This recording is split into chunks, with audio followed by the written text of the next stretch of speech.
ರಾಜ್ಯ ರಾಜಕೀಯದಲ್ಲಿ ಮತ್ತೊಂದು ಸಂಚಲನ ಮೂಡಿಸುವಂತ ಹೇಳಿಕೆಯನ್ನ ಸಚಿವರೊಬ್ಬರು ಕೊಟ್ಟಿದ್ದಾರೆ. ಹೇಳಿಕೆಯನ್ನ ಕೊಟ್ಟಿದ್ದಾರೆ.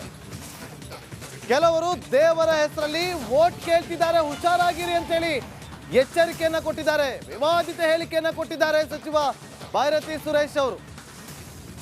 ಕಾಂಗ್ರೆಸ್ ಸದಾ ಅಭಿವೃದ್ಧಿ ಯೋಜನೆಗಳಿಗೆ ಒತ್ತನ್ನು ನೀಡುತ್ತೆ, ಆದ್ರೆ ಕೆಲವರು ಮಾತ್ರ ದೇವರ ಹೆಸರಲ್ಲಿ ವೋಟ್ ಅನ್ನ ಕೇಳ್ತಾ ಇದ್ದಾರೆ, ಎಲ್ಲರೂ ಕೂಡ ಹುಷಾರಾಗಿರ್ಬೇಕು ಅಂತೇಳಿ ಭೈರತಿ ಅವರು ಸಚಿವರು ಈ ರೀತಿಯಾಗಿ ಹೇಳಿಕೆಯನ್ನ ಕೊಟ್ಟಿದ್ದಾರೆ.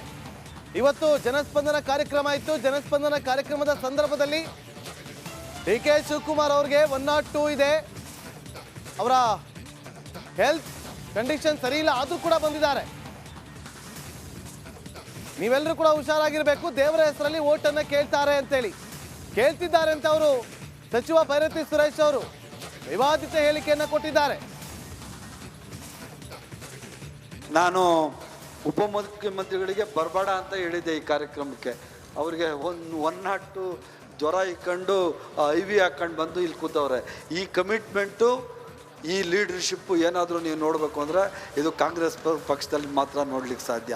ಸುಮ್ಮನೆ ಸುಳ್ಳುಗಳು ಹೇಳ್ಕೊಂಡು ಸ್ಲೋಗನ್ ಆಡ್ಕೊಂಡು ಜಾತಿ ಜನಾಂಗಗಳ ಮಧ್ಯದಲ್ಲಿ ತಂದಿಟ್ಟು ಇಲ್ಲಿ ರಾಜಕಾರಣ ಮಾಡಿ ಕೆಲಸ ಮಾಡುವಂಥ ಕೆಲಸ ಮಾಡಲ್ಲ. ಕಾಂಗ್ರೆಸ್ ಪಕ್ಷಕ್ಕೆ ನಾವು ಕೆಲಸ ಮಾಡಿದ್ರೇ ಓಟ್ ಸಿಗೋವಂಥದ್ದು, ನಿಮಗೆ ಲೈಕ್ ಆಗುವಂಥದ್ದು. ಬೇರೆಯವರು ದೇವರ ಹೆಸರು ಹೇಳ್ಕೊಂಡು ಓಟ್ ತಗೊಳ್ಳೋ ಅಂಥವ್ರು ಭಾಳಷ್ಟು ಪಕ್ಷಗಳಿದ್ದಾವೆ. ಅದರಿಂದ ನೀವು ಇದನ್ನೆಲ್ಲ ಸೂಕ್ಷ್ಮವಾಗಿ ನೀವು ಗಮನ ಇಟ್ಟು ಕೇಳ್ಕೋಬೇಕು. ಮುಂದಿನ ದಿವಸಗಳಲ್ಲಿ ಯಾರ್ಯಾರು ನಿಮ್ಗೆ ಸಹಾಯ ಮಾಡಿರ್ತಾರೆ ಅವ್ರ ಜೊತೆ, ಆ ಪಕ್ಷಿಗಳ ಜೊತೆ, ಆ ನಾಯಕರುಗಳ ಜೊತೆ ನೀವೆಲ್ಲ ನಿಂತ್ಕೋಬೇಕಾಗಿ ನಾನು ಮನವಿ ಮಾಡ್ತೇನೆ. ನಾನು ಉಪಮುಖ್ಯಮಂತ್ರಿಗಳಿಗೆ ಬರಬೇಡ ಅಂತ ಹೇಳಿದ್ದೆ ಈ ಕಾರ್ಯಕ್ರಮಕ್ಕೆ. ಅವರಿಗೆ 102 ಜ್ವರ ಇಕ್ಕೊಂಡು IV ಹಾಕೊಂಡು ಬಂದು ಇಲ್ಲಿ ಕೂತವ್ರೆ. ಈ ಕಮಿಟ್ಮೆಂಟು, ಈ ಲೀಡರ್ಶಿಪ್ಪು ಏನಾದರೂ ನೀವು ನೋಡಬೇಕು ಅಂದರೆ ಇದು ಕಾಂಗ್ರೆಸ್ ಪಕ್ಷದಲ್ಲಿ ಮಾತ್ರ ನೋಡ್ಲಿಕ್ಕೆ ಸಾಧ್ಯ.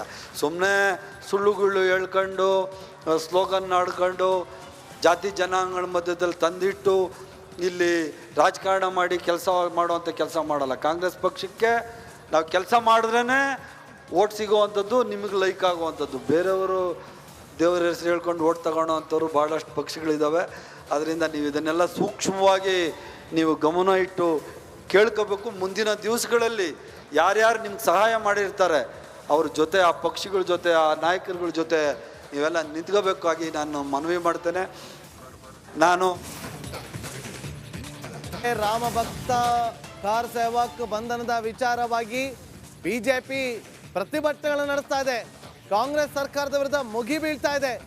ಇವತ್ತು ಇಡೀ ದೇಶದಾದ್ಯಂತ ರಾಮ ಜನ್ಮಭೂಮಿ ಅಯೋಧ್ಯೆಯಲ್ಲಿ ರಾಮ ಮಂದಿರದ ಉದ್ಘಾಟನೆಗೆ, ಲೋಕಾರ್ಪಣೆಗೆ ಸಕಲ ರೀತಿಯಲ್ಲಿ ಸಿದ್ಧತೆಗಳು ನಡೀತಾ ಇದೆ. ಈಗ ಇದೇ ಸಂದರ್ಭದಲ್ಲಿ ಇಂತಹ ಒಂದು ಹೇಳಿಕೆಯನ್ನ ಕೊಟ್ಟಿದ್ದಾರೆ ಸಚಿವ ಭೈರತಿ ಸುರೇಶ್. ಕೆಲವರು ಈ ದೇವರ ಹೆಸರಲ್ಲಿ ಓಟನ್ನ ಕೇಳ್ತಿದ್ದಾರೆ, ಹುಷಾರಾಗಿರಿ ಅಂತೇಳಿ ವಿವಾದಿತ ಹೇಳಿಕೆಯನ್ನ ಕೊಟ್ಟಿದ್ದಾರೆ. ಲೋಕಸಭಾ ಚುನಾವಣೆ ಎದುರಾಗ್ತಾ ಇದೆ, ಕೆಲವೇ ತಿಂಗಳು ಮಾತ್ರ ಇರುವಂಥದ್ದು. ಇಂತಹ ಸಂದರ್ಭದಲ್ಲಿ ಈ ಹೇಳಿಕೆ ಸಾಕಷ್ಟು ಟರ್ನ್ ಅನ್ನು ಪಡೆದುಕೊಳುತ್ತೆ. ರಾಜ್ಯ ರಾಜಕೀಯದಲ್ಲಿ ಹಲವು ಚರ್ಚೆಗಳಿಗೆ ಕಾರಣವಾಗೋದ್ರಲ್ಲಿ ಯಾವುದೇ ಅನುಮಾನವಿಲ್ಲ.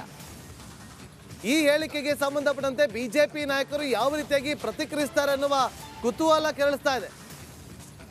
ಒಂದು ವೇದಿಕೆಯಲ್ಲಿ, ಬಹಿರಂಗ ವೇದಿಕೆಯಲ್ಲಿ ಈ ರೀತಿಯಾಗಿ ಸಚಿವ ಭೈರತಿ ಸುರೇಶ್ ಅವರು ಹೇಳಿಕೆಯನ್ನು ಕೊಟ್ಟಿರುವಂಥದ್ದು. ದೇವರ ಹೆಸರಲ್ಲಿ ವೋಟ್ ಅನ್ನ ಕೇಳ್ತಿದ್ದಾರೆ ಅಂತೇಳಿ ನೋಡಿ, ಸಚಿವ ಭೈರತಿ ಸುರೇಶ್ ಅವರು ಕೊಟ್ಟಿರುವಂತ ಹೇಳಿಕೆ. ಮತ್ತೊಮ್ಮೆ ಕೇಳಿ ಅವರು ಏನಂತ ಹೇಳಿಕೆಯನ್ನು ಕೊಟ್ಟಿದ್ದಾರೆ ಅಂತೇಳಿ.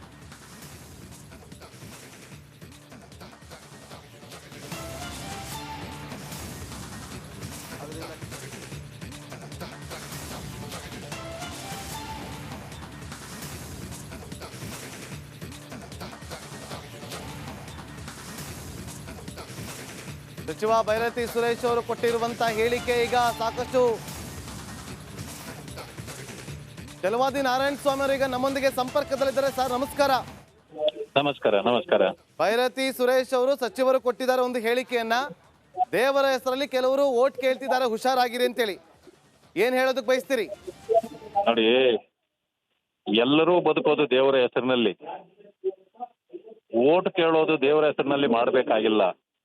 ಹ್ಮ್ ನಾವು ದೇವರ ಕಾರ್ಯವನ್ನು ಮಾಡಬೇಕು, ಜನರ ಕಾರ್ಯವನ್ನು ಮಾಡಬೇಕು. ರಾಜಕೀಯದಲ್ಲಿ ಜನರೇ ದೇವರು. ಅವರ ಕೆಲಸವನ್ನ ಮಾಡ್ತೀವಿ, ಅವ್ರ ಜೊತೆಯಲ್ಲಿ ಹೋಗಿ ನಾವು ಓಟ್ ಕೇಳ್ತೇವೆ. ಹ್ಮ್ ಆದ್ರೆ ಕಾಂಗ್ರೆಸ್ಸಿನ ರೀತಿ ವಂಚನೆ ಮೋಸ ಮಾಡಿ ಗ್ಯಾರಂಟಿ ಅಂತೇಳಿ ಆ ರೀತಿ ಮಾಡೋದಿಲ್ಲ. 75 ವರ್ಷಗಳ ಈ ರಾಜಕೀಯ ಇತಿಹಾಸದಲ್ಲಿ 60ಕ್ಕೂ ಹೆಚ್ಚು ವರ್ಷಗಳ ಕಾಲ ಕಾಂಗ್ರೆಸ್ ಈ ದೇಶ ಆಳಿ ಇನ್ನೂ ವಂಚನೆ ಮೋಸದ ಇದರಲ್ಲೇನೆ ಕೇಳ್ತಿದ್ದಾರೆ. ಹ್ಮ್ ಜಾತಿ ಧರ್ಮಗಳನ್ನ ಬೇರ್ಪಡಿಸೋದು, ಒಡೆಯೋದು ಅವರ ಮೊದಲಿಂದ ಬ್ರಿಟಿಷರಿಂದ ಕಲ್ತಿರ್ತಕ್ಕಂಥ ಪಾಠ. ಅವರು ನಮಗೆ ಅವರ ಪಾಠಗಳು ಬೇಕಾಗಿಲ್ಲ. ಜನರ ಮುಂದೆ ನಮ್ಮ ಸಾಧನೆಗಳನ್ನ ತೆಗೆದುಕೊಂಡೋಗಿ ನಾವು ಓಟ್ ಕೇಳ್ತೀವಿ. ಅವರಿವತ್ತು ಕೆಲವರನ್ನ ಓಲೈಕೆ ಮಾಡಿ ಕೆಲವರನ್ನ ಕೆಟ್ಟದಾಗಿ ನಡೆಸ್ಕೊಂಡು ಹೋಗ್ತಿದ್ದಾರೆ. ಅವ್ರಿಗೂ ನಮಗೆ ಬಹಳ ಅಜಗಜಾಂತರ ಅಂತರ ಇದೆ. ಆ ರೀತಿ ನಾವು ಯಾರ ಹೆಸರಿನಲ್ಲೂ ಕೇಳೋದು ಬೇಡ. ಮೋದಿಜಿ ಅವರು ಮಾಡಿರ್ತಕ್ಕಂಥ ಕಾರ್ಯಕ್ರಮಗಳನ್ನ ಜನರ ಮುಂದೆ ತೆಗೆದುಕೊಂಡು ಹೋದ್ರೆ ಸಾಕು, ಈ ದೇಶದಲ್ಲಿ ಮತ್ತೊಮ್ಮೆ ಬಿಜೆಪಿ ಸರ್ಕಾರ ಬರುತ್ತೆ. ಅಲ್ಲ, ಈ ಹೇಳಿಕೆಗೆ ಸಾಕಷ್ಟು ರೀತಿಯಲ್ಲಿ ಪ್ರಶ್ನೆಗಳು ಕೂಡ ಉದ್ಭವ ಆಗುತ್ತೆ.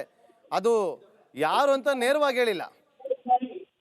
ಕೆಲವರು ಅಂತ ಬಂದಾಗ ಬಿಜೆಪಿ ಅವರೇ ಅನ್ನುವ ಪ್ರಶ್ನೆ. ಈಗ ಕಾಂಗ್ರೆಸ್ಗೆ ಪ್ರಬಲವಾದಂತ ರಾಷ್ಟ್ರೀಯ ಪಕ್ಷ ಆದರೂ ಪೈಪೋಟಿಯನ್ನ ಕೊಡ್ತಾ ಇದೆ ಅಂತಂದ್ರೆ ಅದು ಬಿಜೆಪಿ. ನೋಡಿ, ಕಾಂಗ್ರೆಸ್ ಎಲ್ಲಿ ಉಳಿದಿದೆ ಈಗ?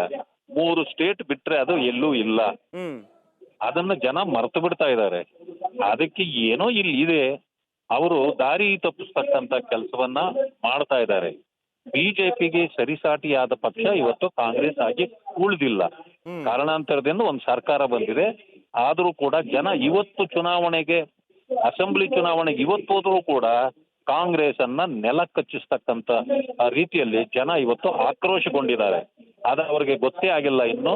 ಅದೇ ಗುಂಗಿನಲ್ಲಿ ಹೋದ್ರೆ ಅವ್ರಿಗೆ ಪಾಠ ಕಲಿಸ್ತಕ್ಕಂಥ ದಿನಗಳು ಈಗ ಗೊತ್ತಾಗ್ತದಲ್ಲ, ಪಾರ್ಲಿಮೆಂಟ್ ಚುನಾವಣೆಯಲ್ಲಿ ಗೊತ್ತಾಗತ್ತೆ. ಓಕೆ, ಧನ್ಯವಾದಗಳು ಚಲುವರಾಯ ಸ್ವಾಮಿ ನಮ್ಮ ಜೊತೆಗೆ ಮಾತನಾಡಿದಕ್ಕೆ.